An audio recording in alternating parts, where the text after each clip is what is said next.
René Descartes. É aquele cara que disse penso, logo existo. Ele foi filósofo, físico e matemático. Ele foi responsável, dentre outras coisas, pela mudança da filosofia para a ciência. Ele, além de pai da filosofia moderna, também é pai do método científico. Ele afirmava que devemos estar sempre buscando pela verdade, deixando o achismo de lado. Ele queria dizer com isso que, entre o que você acha e o que o outro acha, ele sempre vai ficar com o que é de fato. Bem, seguindo essa linha de raciocínio, vamos conhecer melhor nosso caminhão para poder tirar o melhor proveito dele. Vamos para mais um vídeo?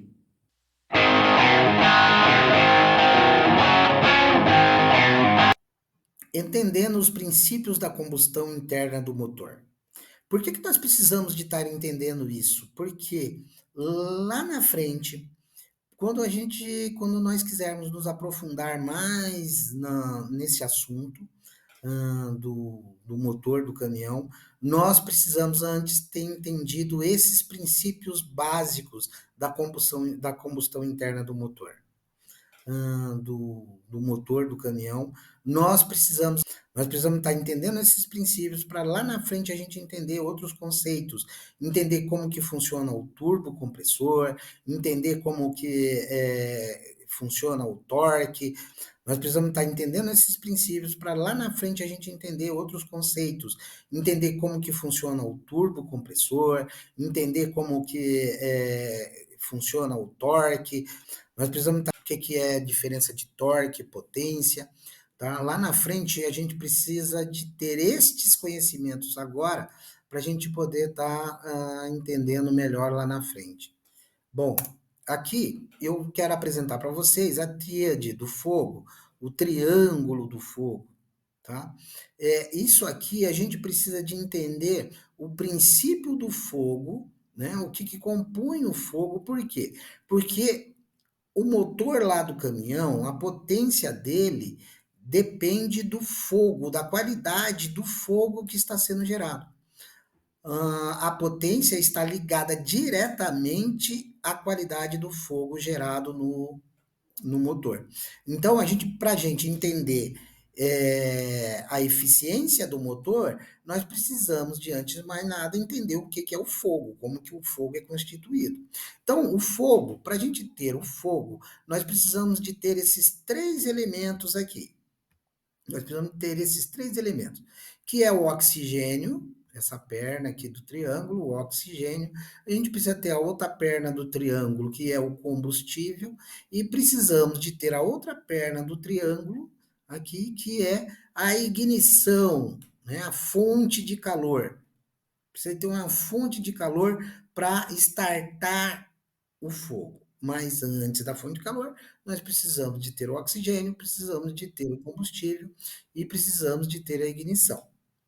Contudo, não basta ter esses elementos, oxigênio, combustível e ignição. Precisa de haver o equilíbrio, por isso que eu estou representando aqui por um triângulo equilátero. Né? O triângulo equilátero que tem seus lados proporcionais, seus lados são do mesmo tamanho. Então, por isso que está aqui, o triângulo está para aqui para representar equilíbrio. Equilíbrio entre o quê? Entre o oxigênio, entre o elemento combustível e o elemento ignição, fonte de calor. Tá? Então, eu preciso de ter um equilíbrio para ter um fogo adequado. Porque você se lembra que eu falei, acabei de dizer, que a potência depende da qualidade do fogo.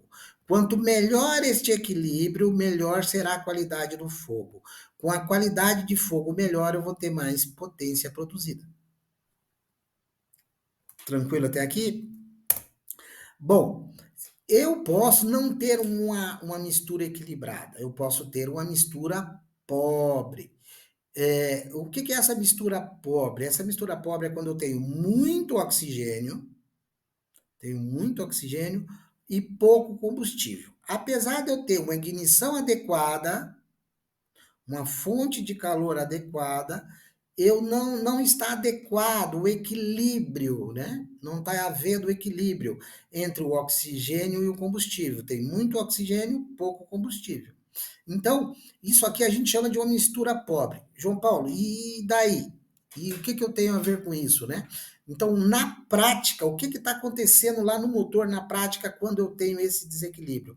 Eu tenho uma mistura pobre, o motor vai falhar. O motor vai estar falhando. Por quê? Porque a mistura está pobre. Por quê? E o que é a mistura pobre? Muito oxigênio, pouco combustível. Eu tenho um outro exemplo aqui que é de uma mistura rica, é o contrário. Eu tenho pouco oxigênio, ali eu tinha muito, né? Agora eu tenho pouco oxigênio e muito combustível.